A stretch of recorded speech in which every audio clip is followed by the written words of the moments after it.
সারা বিশ্বজুড়ে প্রাকৃতিক পরিবর্তনের কারণে ব্যাপক আকারে গোটা বিশ্বে জলবায়ু পরিবর্তন লক্ষ্য করা যাচ্ছে। এর সঙ্গে বিপুল পরিমাণ বৃক্ষ নির্মূল করার কারণেও প্রকৃতির উপর গভীর প্রভাব পড়ছে, সৃষ্টি হচ্ছে উষ্ণায়ন।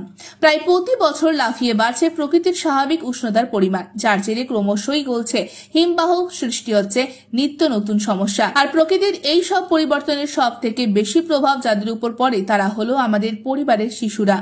এক্ষেত্রে আবার সুন্দরবনের মতন প্রত্যন্ত এলাকার শিশুদের অবস্থা আরো বেশি সংকটজনক হয়ে উঠেছে। আর তাই এই পরিস্থিতিতে এই সব শিশুদের অতিরিক্ত গরমের হাত থেকে কিভাবে রক্ষা করা যায় তাই নিয়ে বুধবার কলকাতা প্রেস ক্লাবে এক আলোচনা সভার আয়োজন করা হয়, যার উদ্যোক্তা পশ্চিমবঙ্গ সুন্দরবন প্রাকৃতিক পরিবর্তন শিশু সুরক্ষা সংস্থা। এদিন এই সংস্থার তরফে শিশুদের অভিভাবকদের জন্য কিছু পরামর্শ দেওয়া হয়েছে। পাশাপাশি শিশুদের পড়াশোনার ক্ষেত্রে অতিরিক্ত গরমের সময় পরিবর্তনের ব্যাপারেও জোর দেওয়া হয়েছে।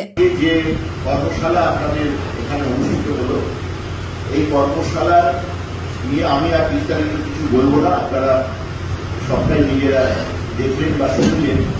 শুধু আমার একটি কথা বলার যে এই ধরনের একটি কর্মশালা হওয়ার ফলে আমরা যারা এখানে সাংবাদিকরা আপনারা উপস্থিত রয়েছে তারা কিন্তু জানতে পারলেন যে একটা সংবাদ পড়ার ক্ষেত্রে একজন শিশু বা একজন শিশুকে দেখানোর ক্ষেত্রে, শিশুকে পরিবেশন করার ক্ষেত্রে টেলিভিশন চ্যানেলে বা সোশ্যাল মিডিয়াতে পরিবেশন করা, তাকে দেখানোর ক্ষেত্রে, তার কথা বক্তব্য রাখার ক্ষেত্রে কি কি ধরনের সতর্কতা নেওয়া এবং কি কি ধরনের ভূমিকা নেওয়া প্রয়োজন একজন সাংবাদিকের, এটা কিন্তু খুব ছোট বিষয় নয়, এটা খুব বড় বিষয়। আমরা কলকাতা প্রেস ক্লাব এই ধরনের অজস্র কর্মশালা আমরা করছি প্রতি বছর, এরকম লেগেই থাকে আমাদের।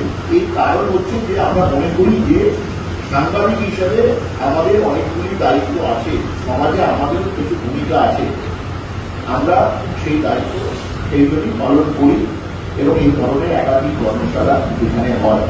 শ্রদ্ধা করা উচিত। আমরা কাজ করতে গিয়ে অনেক সময় হেলাফেলা করি, কি লিখলাম, তার নাম লিখলাম না লিখলাম, তাতে তার কতটা অসুবিধা হচ্ছে, এবং তার গোপনীয়তা রক্ষা করা, এমনকি প্রক্সি মানে কোন পাড়ায় থাকে, কোন বিদ্যালয়ে থাকে, কোন ক্লাসে পড়ে বললেও কিন্তু লোকে আস্তে আস্তে বুঝে ফেলবে। এবং প্রোটেকশন, তার কিন্তু আমি এমন কিছু লিখবো না তার মানসিক ক্ষতি হতে পারে।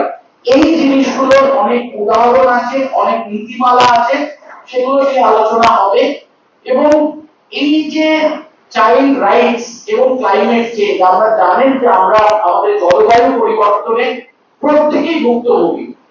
আপনারা যারা সুন্দরবন নিয়ে জানেন তারা জানেন যে মৌসুমী দ্বীপ এবং ঘোড়ামারা দ্বীপ আর কতদিন থাকবে তাও আমরা জানি না।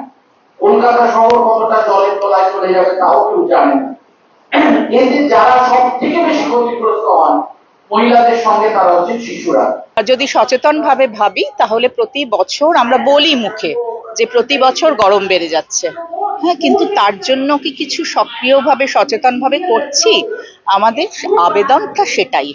হ্যাঁ, শিশু অধিকার সুরক্ষা আয়োগের পক্ষ থেকে আমরা মনে করি যে শিশু অধিকারের এই কাজটাকে যদি এগিয়ে নিয়ে যেতে হয়, সুনিশ্চিত করতে হয়, তাহলে আমাদের সার্বিকভাবে নানা রকম ভাবে কাজ করতে হবে। তার মধ্যেই জলবায়ু পরিবর্তনের যে সময়টা চলছে সেটাকে আমরা দেখুন, অলরেডি যেটা পরিবর্তন হয়ে গেছে তাকে আমরা কিভাবে অ্যাডাপ্ট করব আমাদের ডে টু ডে জীবনে, হ্যাঁ, দৈনন্দিন জীবনে, সেটাকে আমরা কিভাবে সদ্ব্যবহার করব অলরেডি যেটা হয়েছে।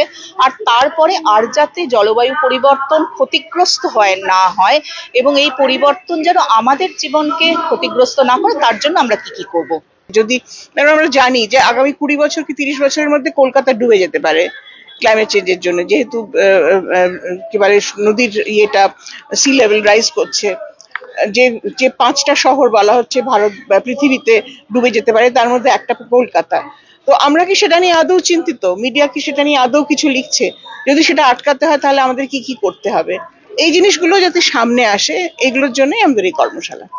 এবং যদি কোনো শহর ডুবে যায় সেখানে সবাই ডুবে যাবে, আবাল বৃদ্ধ বনিতা সবাই ডুবে যাবে, ছোট ছোট বাচ্চারা ডুবে যাবে, তাদের কি হবে? এত বড় একটা ঐতিহ্যপূর্ণ শহর। সুতরাং আমাদের নিশ্চয়ই এটা আটকাতে হবে, এবং আটকানোর জন্য আমরা কি করতে পারি সেটা নিয়ে যদি মিডিয়া একটু আলোচনা করে, যদি মিডিয়া এটাকে আরো বেশি করে হাইলাইট করে। ব্যুরো রিপোর্ট, আজ বাংলা।